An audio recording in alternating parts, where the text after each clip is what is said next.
Hey, everybody. Good morning, good afternoon, good evening. Welcome to another version of Mednation and another episode of our podcast, Mednation, where we talk all things head to toe. Today, I'm thrilled to introduce you to Sami Inkinen. He's the Chief Executive Officer and co-founder of Virta Health. And as a leader in type 2 diabetes reversal and pioneer in transforming healthcare, he brings a wealth of knowledge and experience to the table. We're truly happy to have him here and have him take the time to speak with us here. Sami is a pioneer in transforming metabolic health through personalized nutrition and one-to-one coaching. His personal connection to diabetes and his passion to advance global health was the motivation behind his initiation of Virta and its innovative care model. So, welcome, Sami. We again, like I said, we're over the moon and elated to have you here and to speak with us. And today we'll be discussing the hot topic today, and I have plenty of patience, and it's been kind of an ongoing fad per se, but weight loss drugs like Ozempic and how they're not the silver bullet everyone is making them out to be. And so, Sami, if you would tell us a little bit about yourself, and then we'll go right into the questions. Yeah, absolutely. And thank you so much for having me here. And very, very briefly, as you might detect, a little bit of an accent or bad English, depending on how you look at it. So I grew up in Finland on a farm and somehow got out of the farm, got into computers, studied physics, started my career in a nuclear power plant in Finland, and then started a software company there and came to America 2003. So I'm now a proud American passport holder, been in America for 21 years. And I'd Wow. say I've most of my, I should say, entire professional life, I've used technology to solve meaningful problems. And previous to Virta, I started a company called Trulia, which went public 2012. So if you've stumbled on Zillow or Trulia in your home hunt or house hunt, Yes. I was the co-founder of Trulia. So that's just Wow. one example where I used software and technology to help solve a problem for home buyers and home sellers with an amazing team, of course. And now at Virta Health, it's healthcare. So it's a new industry for me. And I've been, I guess, in healthcare now for 9 or 10 years. And just very, very briefly, as you mentioned, here at Virta, what we are trying to do, and I guess we are well on our way doing, is solving the health epidemic of our generation, and that is type 2 diabetes and obesity. So we're solving type 2 diabetes and obesity, not just by managing the diseases, but fundamentally trying to reverse them with the use of nutrition and technology. So that's me. And then 2 little girls, I'm father, 7 and 9-year-olds. So I have 2 important jobs. It's taking care of the family and then trying to solve diabetes and obesity. Well, that sounds incredible. And I mean, it seems like you're on that path, in the right trajectory to do so. So, like we talked about in my intro, you said you have a personal connection to diabetes. Tell us a little bit more about that story and how it influenced your approach to diabetes care and obesity care. Yeah. Well, honestly, if I go back, say 15 years ago or so, if you had asked me how about solving type 2 diabetes and obesity, I would have said impossible. Why? Because, well, let's be honest, it's a personal choice. You eat too much, you gain weight, and too bad. But that's not my problem. I'm an endurance athlete doing a lot of triathlons. I've got the willpower. In fact, I ended up, to brag here a little bit, I ended up winning the world championships in triathlon in my age group in 2011. And it's actually less about bragging. But my point is, I absolutely thought I don't need to deal with metabolic disease, no diabetes, no nothing. It's other people's problem. And that completely changed because soon after all those triathlon accomplishments, I discovered that I was actually pre-diabetic myself. So pre-diabetic myself and well on my way to effectively developing type 2 diabetes. And so that, for someone who's physicist by training like me, I was like, well, that data point doesn't really confirm to the line. So there's something going on. Maybe these diseases, these metabolic diseases, aren't just a matter of willpower and personal choice. And long story short, met with a couple of scientists, actual physicians and scientists who had studied this area for several decades before starting Virta. And I basically learned 2 things, both of which then led to founding Virta. Number one, I was wrong. I admit I was wrong. So type 2 diabetes, obesity, it is actually a metabolic disease. It's not just People wake up one Monday and say, hey, I want to gain 100 pounds and develop diabetes. No, it is a metabolic disease. But then secondly, which is contrary to what most people think, it is possible to nutritionally reverse type 2 diabetes, fundamentally reverse. So it's possible to do nutritionally if you can do it by eliminating hunger and cravings. Because traditional diet and exercise programs that rely on that willpower just don't work. Or they work until the wedding photo, and then, and then the willpower runs out. But it is possible to reverse diabetes nutritionally. And when I kind of became convinced that that science and approach is possible, I said, hey, if we package that or wrap around with technology and telemedicine, maybe we can scale this to not just for hundreds of people or thousands, but to millions of people. And so that's kind of what happened. And honestly, I was not looking to start a company.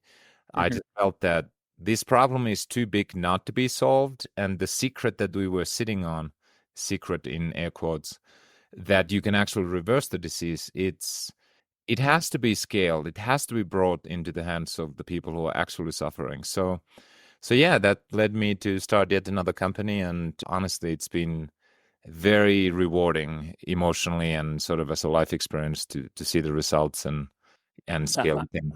Yeah, I'm sure. I mean, this area, it's interesting in that story, and that story really hit home for me because very similar story to you. I mean, I'm not by any chance an Ironman finisher by sorts, but I was extremely active, worked out 6 days a week prior to med school, so on and so forth. And my story actually took a blunder where not necessarily overnight, because again, like we talk about this being, genetics, developed type 1 diabetes. So whether Mhm. my stress on my pancreas of residency and my medical degree, or perhaps a lifestyle in college, things of that nature. I was extremely fit by all means. I could run 12 miles and eat up, pack of donuts, and not even my metabolism was bulletproof. I was Superman.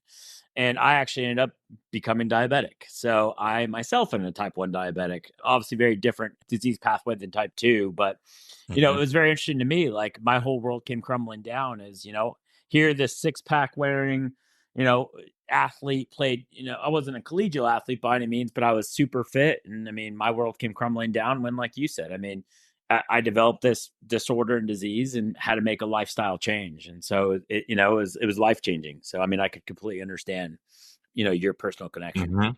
Mhm.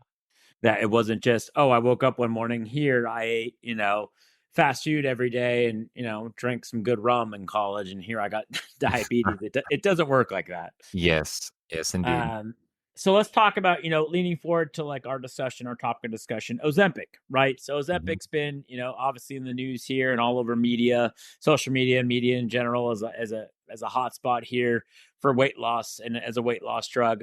It's growing popularity of weight loss drugs like Ozempic. What is your perspective on their effectiveness and limitations for diabetes and obesity management?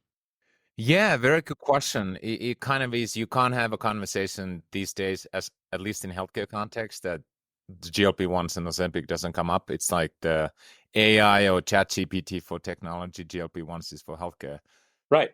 Uh, yeah, well, maybe most listeners might be familiar, but for context, it's good to remind that GLP-1s, this GLP-1 class of drugs, of which Ozempic is one example, is not completely new. So the first GLP-1s were approved by FDA for treating type 2 diabetes in 2005. So we have nearly 20 years of experience using GLP-1s. And just as a little bit of a tongue-in-cheek comment, has type 2 diabetes gone away? Are all people living with type 2 diabetes now normal weight? They aren't after 20 Right. years. We'll get back to that. But I just wanted to highlight that these aren't new drugs. And actually, consequently, we, Virta Health, we now have nearly a decade, to be specific, 9 years of experience deprescribing and prescribing Ozempic through telemedicine to our patients. So we actually have a ton of data using these drugs, where they work, where they don't, and side effects and so forth. So I would say a couple of things. Let's start from how they work on a very Mhm. kind of layman's term. And also, I should highlight, I have two master's degrees, but I'm not a medical doctor and I don't play one on the internet. So I'll try to be very careful what I say and back it with data that we publish. Obviously, we have a lot of medical doctors and PhDs at Virta Health. So I'd say the following. One, these drugs very effectively affect how much you eat, but they do not change what you eat. So I just wanted to highlight that. So the reason they sort of on a high level work is people aren't just hungry. So it's easy to eat less. However, they don't change what you eat. So I'd say that's one you can consider it positive. The second positive for these GLP-1 drugs in both obesity and type 2 diabetes context is relative to previous weight loss drugs, their safety profile certainly isn't perfect. There are all kinds of side effects, but relative to the history of weight loss drugs, they are on the very much on the safe side.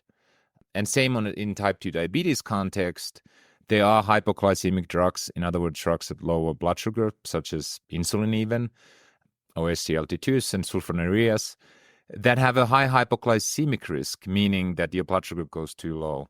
GLP-1s, you don't really have that risk. So that's kind of a second thing I would say, that relative to many other pharmaceuticals, they are relatively safe. So those are sort of positives.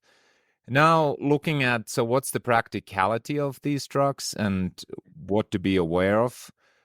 And are these the magic pill, or I should say magic injection for obesity? Right. My answer would be absolutely not. And here's the reason. Number one, when we look at the real world data, both published by pharmaceutical companies themselves, as well as health insurance companies and PBMs, pharmacy benefits managers, here's the kind of fundamental first dilemma. The moment you come off these drugs, your weight regains. So the moment you come off these drugs, your weight regains. And it's so your weight chart is kind of like a V-shape chart, which is a bad thing, obviously. And then the argument is, well, these are chronic disease drugs. You should be on them forever. Well, maybe, but here's the challenge. So look at the data that's been now published over the last 2 years. Less than 27%, so way less than a third of people who start on these drugs stay for even a year.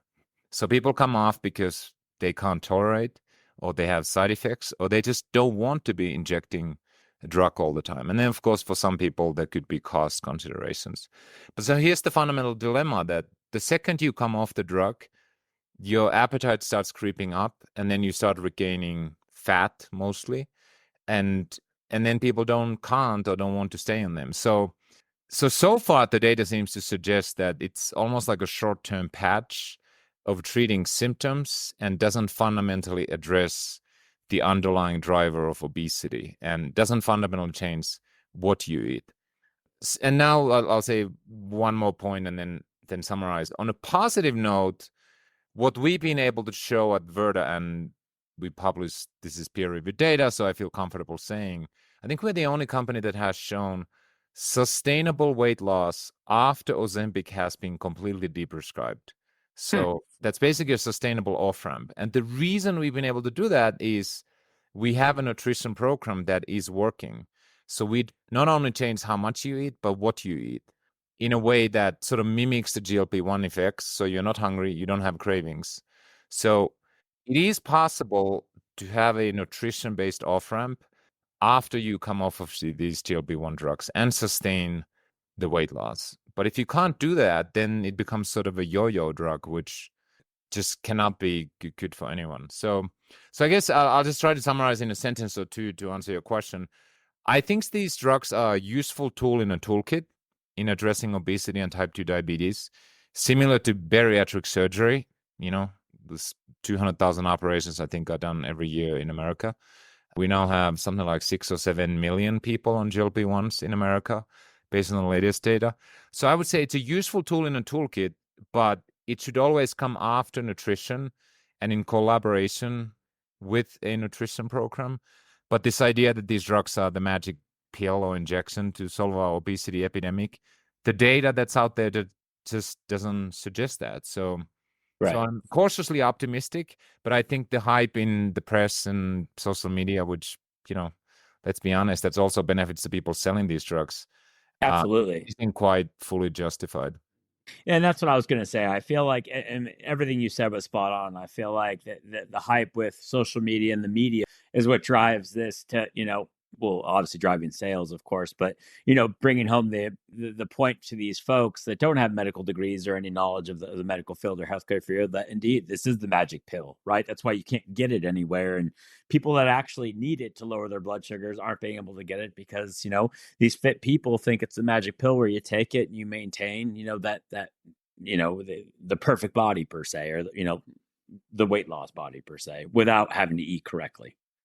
Exactly. And then obviously, there's very well documented side effects, but whether that's nausea or people just can't tolerate the drugs. But the one thing that's been discussed a little bit, but not, I think, enough is the driver for yo-yoing, which is that when people on GLP-1s, they seem to lose massive amounts of lean body mass, which really is muscle.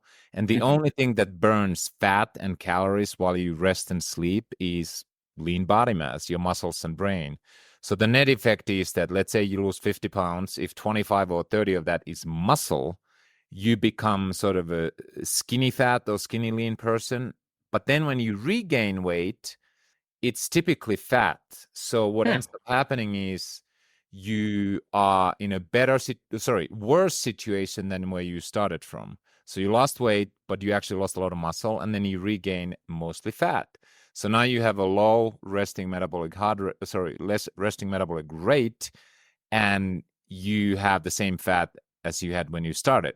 So now the question is, what do we do now? The even higher dose of GLP-1s? So that's very real, and it's happening everywhere. And this is also an outcome if people try to lose too much weight nutritionally, like you kind of stop eating or have extended fasts. People who have extended fasts, it's pretty well documented that they end up, losing muscle and being, regaining the fat. So it all comes back to like, well, maybe there isn't a magic pill. Like you have to take a very conscious, careful approach to sustainably losing weight, preferably with nutrition, which is possible, which we've shown. We publish 1 year, 2 year, 5 year outcomes, so it is possible. And I think that's if there's a magic pill, it comes in the form of food. Yeah, I was going to say exactly. And I was just going to say that actually, but I was going to say, it kind of goes hand in hand with the idea that if it sounds too good to be true, it really is with these medicines. Yeah, absolutely. So, and turning over, we talked a lot about diet, and also, that would include lifestyle changes. How important are lifestyle changes such as diet and exercise in reversing type 2 diabetes and managing obesity? Well, that's sort of a softball question. That's all there is. That's all there is. And so let's just unpack that a little bit. First of all, some people may be rolling their eyes or ears thinking reversing type 2 diabetes. Can that be done? Because my doctor said type 2 diabetes is progressive and chronic disease. And once I have it, all you can do is manage it and increase drug or insulin doses or whatever hypoglycemic drugs you take year over year.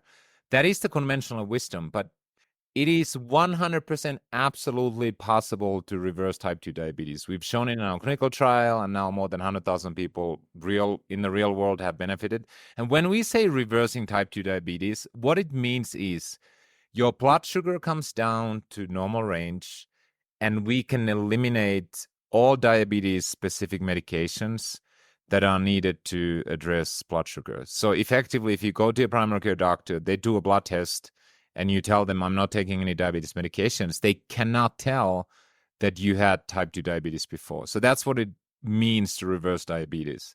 Blood sugar comes down and you get completely off of diabetes medications. So by definition, that's not possible with diabetes medications. So you have to get rid of them. And that's only possible with nutrition. So, and as a footnote, I should say, I think American Diabetes Association, it's more or less the authority of diabetes care in America. Even they issued a consensus paper a couple of years ago now defining diabetes remission and diabetes reversal. So it is now starting to be accepted, or the consensus that, yeah, it's possible to, whether you want to use the term remission or reversal, but effectively turn back the clock and get rid of type 2 diabetes. So yes, it's possible nutritionally. And then the second thing, to unpack this a little bit, people always say diet and exercise. I think based on our evidence, there's a couple of things to highlight. First of all, It is impossible to deliver a sustainable nutrition treatment for diabetes reversal or weight loss unless you eliminate hunger and cravings with the program. And I can't highlight this enough because people who have high willpower, like I was as an athlete, they're like, well, you just count calories. Like if you eat less than you burn, it's fine, right? Well, mathematically, it's fine, but you cannot fight against your biology. Again, maybe until the wedding photo, but after that, the willpower runs out. And we have 40 years of evidence. And even Weight Watchers, which I guess is a wonderful brand, even my mom used to use it in Finland, decades ago. Their CEO just came recently out and said, well, yeah, we've kind of asked you all to count these points and try to use your willpower, but it actually doesn't work. So congratulations, the 30, 40, like this is on record. I'm not putting words into her mouth. So nutrition works, but it has to be done in a way where you can eat to satiety and you can eliminate hunger and cravings. That is possible with individualized nutrition and using sort of carbohydrate restriction in a smart way. So that's one thing that's important. The other thing I wanted to mention about diet and exercise is, in light of published evidence and also our experience, while exercise is absolutely health promoting tool, exercise itself is a very bad weight loss or fat loss tool. It's very counterintuitive. It's very bad fat loss tool. It is health promoting, but introducing both pretty significant nutrition changes and exercise at the same time is actually counterproductive. And again, I'm sure there's a lot of people listening say, well, I started running and I started losing weight. Like, okay, there's always anecdotes, but the way we approach is we use nutrition first. We tell, well, if you like to walk or do some other exercise, go for it, do it. But we usually wait for our Virta patients to come to us once they've lost some weight and they say, I have so much more energy and maybe I haven't exercised anything for 10, 15 years. Now I feel like I've got my energy back. I've lost 40 pounds. I'd like to start doing something because I like it. What can I do? Is that gardening or a little weight training or walking, or maybe I'll start to train for my 5K. And that works beautifully. But it's very different from saying, okay, day one, you need hour a day of exercise. You need to cut your calories by 500 or 1,000 per day. Let's suffer through. Unfortunately, practically all of the traditional diet and exercise programs work like that. It's like, here we go. Let's suffer. We lose weight. But then again, the willpower runs out. The biology starts working against you, and then the weight regains. So I wanted to unpack that a little bit because some of these approaches we use is sort of quite counterintuitive. Right. No, yeah, thank you for unpacking that because, like I said, you're right. I mean, that was a softball type question, but yeah, you broke that down perfectly. So let's talk about personal fitness. You're an accomplished triathlete, an Ironman competitor. How has your background in athletics influenced your perspective on health and diabetes care? Yeah, well, first I'd like to, this is true. Again, I'm not a medical doctor and I don't play one on the internet. So I will say that our Virta Health entire protocol is mainly based on my co-founders. Dr. Stephen Finney did his MD at Stanford and PhD from MIT, 30 years of history doing research. So we try to be 100% evidence-based and then, of course, iterate our protocols as we get data from patients. So I want to be very clear that my personal NE-course experience is not driving clinical decisions by our providers or our protocols. Not at all. That said, for me personally, I would just say, okay, and so I grew up on a farm, so I was an athletic kid. I was a cross-country skier. I raced in biathlon as a kind of a national level as a junior back in Finland. And then when I came to America in my 20s, started doing triathlon. So I've been kind of a lifelong athlete myself. And I'd say the impact of that on my work and everything is, one, just personally, I have realized the power of exercising, staying in good physical shape. It's all the same biology. There's no way separating the mind and the body. It's all the same molecules. So being physically fit is incredibly important for me to be able to perform as a CEO, as a father, as a husband, and just staying kind of vibrant personally. So that's one piece I would say, very important. Then the second one is this personal experience of like being super fit and then finding you pre-diabetic, I have so much empathy towards our patients. Like I come from like I guess a lot of humility and saying, I am not like, oh, I'm a super fit person. You all obese, 150 pounds extra weight, just try harder. Like I have a completely opposite approach now. Like lots of humility. I'm like, okay, I was so wrong. I know practically all of our Virta patients who come in, they've tried 5 to 15 diets, you know, 10 to 20 times. They've struggled. It's been very, very hard. So I have a lot of empathy around that, which I think is important. And then the third point I would say is I think I have a decent perspective on the whole spectrum of metabolic health that people are in different places. So I think of it as like an arc. Most of our patients, we're trying to take them from sickness to health. Then there's a step from health to wellness. And then maybe there's a step from wellness to high performance in terms of athlete, whether you're recreational or professional. So I look at it that like that in an arc and try to be very conscious of where I am or where our patients are, because you're looking at very different things. And the health and wellness industry is full of products and services. Everybody's trying to sell something, and sometimes people who are selling stuff for somebody going from, let's just say, wellness to performance, some like 1% optimization, they're trying to sell those to people who are literally in a sickness, trying to get to just health. And it's sort of, you don't need a 1% solution, you need a 30% solution. So knowing where people are on their journey, I think it's important that you focus on the right things. And in the case of Virta, it's taking people from sickness to health. It's 90% nutrition, and then the 10% is the things that sort of support the lifestyle changes, and then a little bit of exercise later in the journey. Yeah, well, I completely agree with all of that as well. So, what advice, for listeners? We get a lot of subscribers and listeners, both in the general public and as well as healthcare industry. What advice would you give our listeners who are struggling with weight management and looking for sustainable solutions? Yeah, well, the first one is incredibly self-serving. So go to virtahealth.com. And by the way, you find a ton of free resources. You can go to YouTube, search Virta, you learn a ton.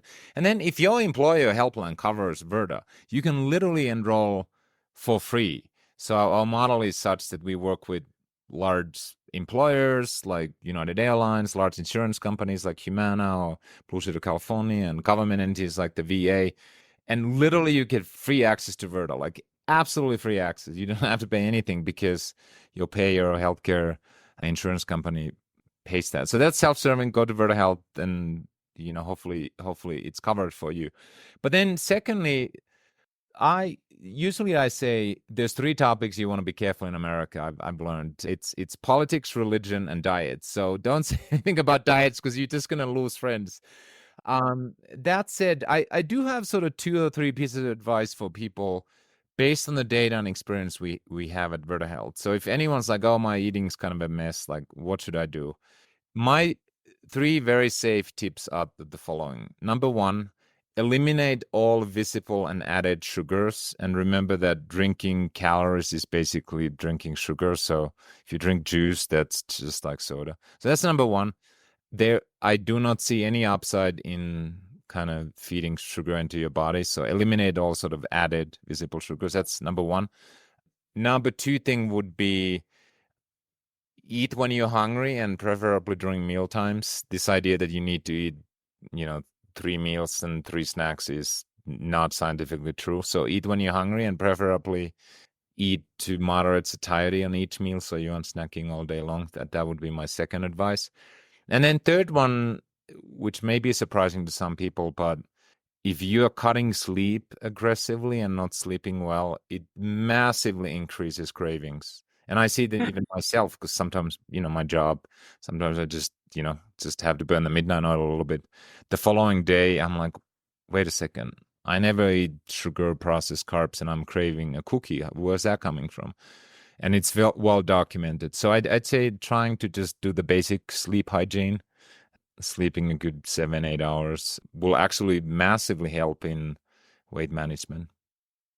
Yeah, well, like I said, all great advice, and I mean, I've definitely learned something, and indeed, like I mean, I think it's so important. So, a few things, about Virta Health. What can you tell us? Is there anything on the horizon? Anything exciting here coming up here for Virta Health, and anything you want to leak or give us exciting peek to Virta Health? Anything exciting on the horizon?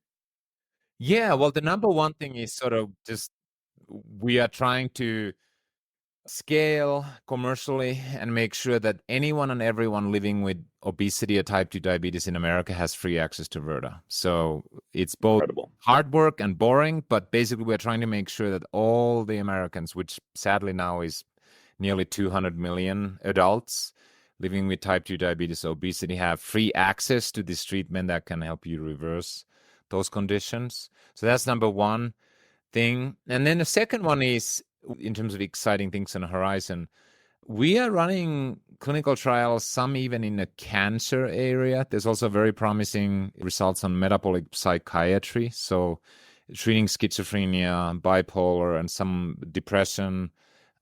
Not yet data, but potentially even Alzheimer's. So I'd say one thing that I'm very excited as I look sort of 5 years down the road is that nutrition and metabolic health drives way more things and can improve and potentially reverse way more conditions than just type 2 diabetes and obesity. And some of the stuff we already know because we publish some research like non-alcoholic fatty liver disease and kidney markers and microvascular damage. I know this is your expertise, and feet and fingers. Anecdotally, we hear polycystic ovary syndrome. Anecdotally, we haven't published, but many of our patients say it got improved. So that's the other area I'm very excited that there's, maybe unsurprisingly, food and nutrition. It's kind of driving ton of things. Yeah. Like, it's crazy. When you start looking at the list, it's almost like this is too good to be true, but it's not. No, no, it's funny that you say that because it's something that I've become extremely passionate about. Like, if you would have, if we would have had this discussion, you and I, when you were, dreaming up Trulia and such, and early in my medical career, I look at you like, yeah, no, I mean, this is just pure these patients eating carbs, and they become diabetic because they're not watching what they eat and they just don't exercise, they don't care. But now, as I've gained all this knowledge set, even from the foot and ankle perspective, which my partner and I are here, you realize how important nutrition and these lifestyle modifications that we've discussed, but nutrition in general and your program at Virta Health and just what you've done in general is so important in bettering arthritis of the foot and ankle, in inflammatory pain syndromes. I have a lot of patients with just widespread inflammation throughout their entire body that are in their 30s and 40s and very active, and how they've, got on this nutritional track and lifestyle change track, and inflammation and pain becomes better. And it's so interesting to see that. And so I've become almost borderline obsessed with saying, hey, I mean, that's a huge integral part, not only in, macrovascular and diabetes and things of that nature, but we're talking just young patients with widespread inflammatory issues. And so it's really kind of changed the way I've practiced. Mm-hmm. Well, you are singing to the choir, so that is 100%. And if anyone wants to go, like, wait a second, is that really possible? You can just go to virtahealth.com and click research. Like, I'll just quickly blurt out kind of the areas that we now have published and peer-reviewed evidence. What you said that we can nutritionally affect. So inflammation comes down. So measurable from blood. So CRP, so C-reactive protein, white blood cell count. We also looked at 16 inflammation proteins. So it's very well proven. Inflammation comes down. Arthritis and knee pain comes down, also published peer-reviewed. Sleep apnea can be reversed. Can you believe that? We published cardiovascular disease risk markers, so lipids improve, perhaps unsurprising. Blood pressure comes down, perhaps unsurprising. Again, kidney markers, we've shown EGFR, like literally is reversed. I think it was 3B to 2. Non-alcoholic fatty liver disease markers improve. Depressive symptoms improve.